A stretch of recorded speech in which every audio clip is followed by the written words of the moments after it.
कि नीचे वाली चैन खुल रही थी, मैं सोच रहा मेरा बैग फट गया, लेकिन चैन खुल रही है। अच्छा बोतल, पानी की बोतल है भाई, कोई गलत मत समझना।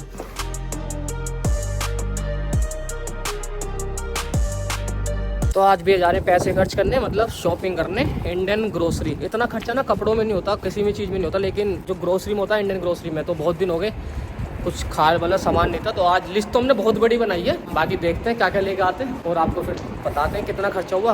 हाँ, और एक चीज़ और, हमने कल एक घर देखा है, तो देखो मिलता है नहीं मिलता, क्योंकि उम्मीद तो बिल्कुल भी नहीं है, लेकिन जब ये है, जब आप कोई अच्छा घर देखने जाते हो ना, तो आपको ना वहाँ पे रेफरेंस डॉक्यूमेंट लगाने पड़ते हैं, आपकी इनकम के, आपके ओनर के। तो अभी हम वो सब चीज़ें भी सॉर्ट आउट करने वाले हैं। अगर घर मिल जाता है तो भाई बहुत अच्छी बात है। डब्लिन 16 में है, दूर है सिटी सेंटर से, 1 घंटा लगता है बस से, लेकिन घर मिलना बहुत बड़ी बात है, क्योंकि एक कमरे में रह के थक गए यार। बाकी चलो मिलते हैं, देते हैं अपडेट आपको बाद में।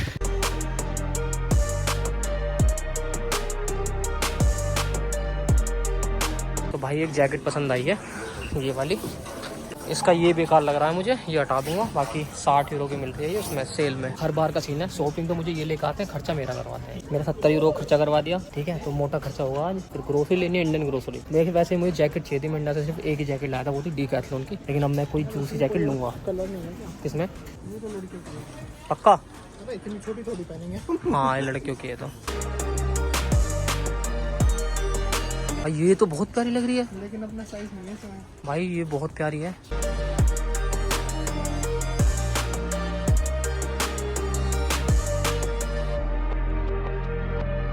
तो भाई 118 यूरो का खर्चा करके आ चुका हूँ मैं अभी। बड़ा दिल में धक्का सा पड़ता है। 12-12 घंटे शिफ्ट मारो और एक दिन में पारे निकल जाए। क्या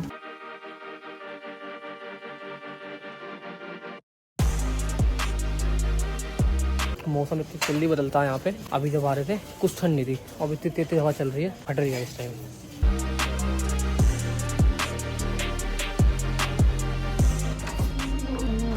भाई बारिश पड़ रही है बाहर, दिखाते हैं अभी आपको। और मैं रेन कोट पहन के आया था, ऊपर से जैकेट थी, जैकेट में उतार चुका हूँ, तो फिलहाल इसको उतार लेते हैं। अगर बारिश में भीग जाओ ना, यहाँ का मेडिकल सिस्टम अच्छा है, लेकिन हम लोगों के लिए बहुत गंदा है, क्योंकि पता नहीं क्या जीपी करने पड़ते हैं, मेरे को कुछ आइडिया नहीं है अभी इसके बारे में। भगवान करे कभी हो भी ना टचवुड। तो बाकी अभी आपको बाहर का नज़ारा दिखाता हूँ। बारिश पड़ रही है आज मुझे लग रहा है इस साल कम बारिश पड़ रही है, पता नहीं क्यों। पिछले साल मुझे लग रहा था बहुत बारिश थी, लेकिन इस साल पता नहीं क्यों लग रहा है। देखो फिर से आप सबको लोगों का स्वागत है मेरे चैनल पर। तो आज की वीडियो में बात करेंगे भाई इमिग्रेशन को रिलेटेड, कि नए बच्चे आ रहे हैं, उनको टेंशन रहती है इमिग्रेशन की, तो क्या क्या क्वेश्चन पूछे जाते हैं, क्या क्या प्रोसीजर रहता है एयरपोर्ट का। तो एक बात का बस ध्यान रखना, क्योंकि मेरे को 1.5 साल हो गया, मैं 1.5 साल पहले आया था, उस टाइम सिचुएशन कोविड की अलग थी, तो मेरे को आइडिया नहीं है उस टाइम का, इस टाइम का। तो कुछ अगर जो वैसा प्रोसेस है आप एयरपोर्ट अथॉरिटी से पूछ सकते हैं। बाकी इंडियंस इन आयरलैंड फेसबुक पे ग्रुप है, वहाँ भी आप अपनी क्वेरी डाल सकते हो। तो मैं सिर्फ इतना बताऊंगा जो मेरे साथ हुआ था पिछले साल, बाकी आप खुद देख लेना। बाहर का नज़ारा दिखाता हूँ। तो ये देखो भाई, पूरा गीला गीला हो रहा है इस टाइम यहाँ पे सब कुछ। और मैं ऐसी बारिश में, मतलब यहाँ की बारिश ना रिमझिम होती है, मतलब वो कहते हैं ना तिनका बारिश, वैसी वाली बारिश होती है। इस खूबसूरत पेड़ और सामने स्पेंसर डॉग, यहाँ का फेमस इलाका डबलिन का।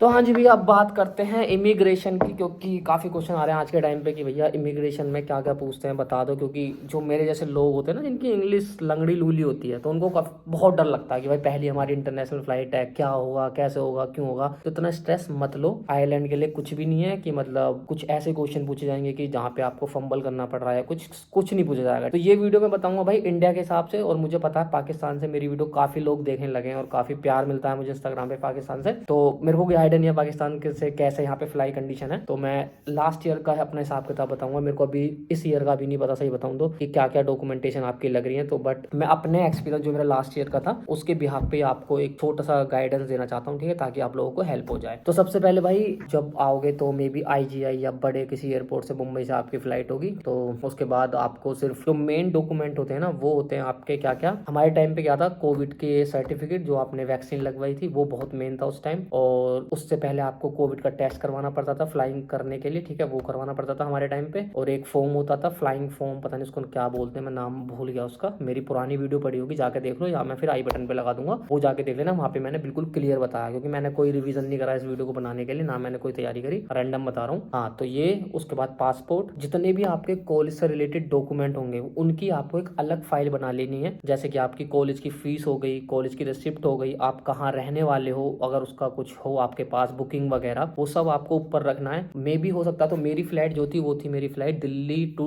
Dubai, Dubai to London, London to Dublin. तो हमने एक फॉर्म भरा था लंदन में, एक फॉर्म भरा जाता था उस टाइम में, वो आपको भरना होता है। तो ये सब जितनी भी डिटेल है ना आपको सब एयरपोर्ट अथॉरिटी या जो भी एयरलाइन आपने करी है आप उनको मेल डालो, वो आपको बताएंगे क्या क्या डॉक्यूमेंटेशन आपको चाहिए फ्लाइंग करने के लिए। कोई यार हिचको मत, बिल्कुल भी कुछ नहीं होता, ठीक। तो ये तो बात होगी डॉक्यूमेंटेशन की, मतलब क्या क्या चीज आपको, ये सब आपको ऊपर रखना ही रखना है। इसको आपने एक जो आपका ट्रेवलिंग बैग होगा ना उसमें आपको डाल के रखना, लैपटॉप बैग में, ताकि हमेशा आपके साथ रहे, ठीक है। ये फाइल ध्यान रखना, ये फाइल आपको लगेज बैग में नहीं डालनी है, नहीं तो आपको किसी और एयरपोर्ट पे दिक्कत आ जाएगी। उसके बाद बात करते हैं इमिग्रेशन क्वेश्चन की। तो भाई मेरे से दिल्ली में कोई भी इमिग्रेशन क्वेश्चन नहीं पूछा गया था। नॉर्मल जब आपका सिक्योरिटी चेक या उससे पहले जो होता है तो उस टाइम आपसे पूछा जाता है कि आप क्यों जा रहे हो आयरलैंड, ठीक है। इतना तो यार आपको पता है आप क्यों जा रहे हो, पढ़ने जा रहे हो, ठीक है, किस कॉलेज में जा रहे हो, डीबीएस में जा रहे हो, बस खत्म। मेरे से इतना पूछा था, इससे ज्यादा मेरे से नहीं पूछा था। उसके बाद जब हमारी फ्लाइट दुबई लैंड हुई, सेम क्वेश्चन, जब आपको अगर टर्मिनल बदलना है या आपको फ्लाइट चेंज करनी है, बट जो सिक्योरिटी चेक होता है वहाँ पे पूछ लेते हैं कभी कभार। तो दुबई से मेरे से कोई क्वेश्चन नहीं पूछा गया था, सिर्फ वीजा की कॉपी मांगी थी उन्होंने, और बस वही की मतलब आपके पास जो फॉर्म, जो ट्रेवल फॉर्म बता रहा हूँ जो हमें यूके में भरवाया था, मतलब यूके के लिए भरवाया था, वो फॉर्म मांगा था उन्होंने। तो दुबई के बाद फिर हम पहुंचे यूके। तो यूके में थोड़ा एक डाउट होता है, मैं ट्रांजिट उसका भी बता देता हूँ, ट्रांजिट वीजा यूके के लिए चाहिए नहीं चाहिए, क्योंकि ये भी बहुत लोगों का क्वेश्चन होता है कि ट्रांजिट वीजा यूके में चाहिए नहीं चाहिए, क्योंकि इंडिया से डायरेक्ट फ्लाइट नहीं है। तो ट्रांजिट वीजा का सिंपल सा रूल है, मैं काफी बार बता चुका हूँ।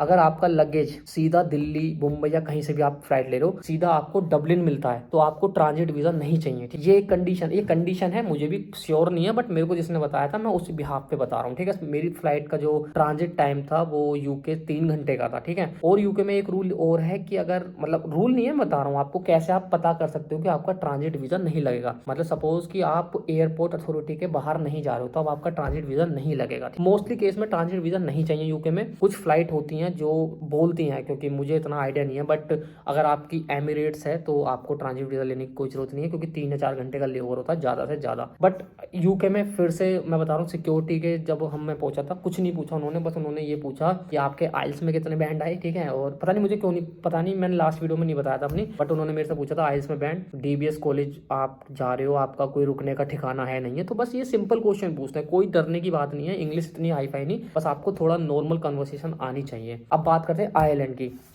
तो आयरलैंड पे मेरे से एक गलती हो गई थी, उन्होंने मोहित मेरे साथ आया था, मेरा रूममेट, तो उसको तो ऐसे ही छोड़ दिया उन्होंने। पता नहीं मेरी बारी में क्या हुआ, मेरी किस्मत खराब थी क्या थी, तो उन्होंने मेरे से बोला कि अपनी हमें पेमेंट स्लिप दिखा दो जो आपने डीवीएस को पेमेंट करी है। मेरे को वो मिली नहीं रही, मतलब होता ना हड़बड़ाहट में नहीं मिल रही वो। फिर मैंने उनसे बोला कि अगर आपके पास नेट है तो मैं आपको मेल पे दिखा देता हूँ, ये वो फलाने का। तो मेरे को वहाँ पे आधा घंटा खराब हुआ था मेरे को वो स्लिप ढूंढने में, क्योंकि उन्होंने बोला हम आपको बिना स्लिप के जाने नहीं देंगे, ठीक है। ये एक थोड़ा रेयर केस है, बट ऐसा नहीं होता। तो इमिग्रेशन में ज्यादा कुछ नहीं पूछते, बस आपको 2-4 क्वेश्चन की आपने आयरलैंड क्यों चूज करा है, आपने ये कॉलेज क्यों चूज करा है, वहां जाके कहाँ रहने वाले हो, आपका प्लान क्या है। तो ये सीधे जो 2-4 क्वेश्चन है वो आप थोड़ा प्रिपेयर कर सकते हो, ठीक है। नॉर्मल क्वेश्चन है, कुछ भी जवाब दो, उनको कोई मतलब नहीं, क्योंकि आपका वीजा आ चुका है। बाकी अपने डॉक्यूमेंटेशन जो है वो पूरी रखना अपनी, मतलब ये जो डॉक्यूमेंटेशन मैंने आपको बताई है ऊपर रख के चलना। और जो भी अब नए रूल हैं कोविड को लेके या जो भी नए ट्रेवलिंग रूल हैं वो आप पता कर लेना अपनी एयरलाइन से, क्योंकि मैं भी इंडिया जाने वाला हूँ। तो उसके बाद जब मैं वापस आऊंगा तब मैं एक प्रॉपर वीडियो बना दूंगा कि हाँ अब ये थोड़ा चेंज हो गया, क्योंकि मैं नए बच्चों का इंटरव्यू नहीं ले पाता,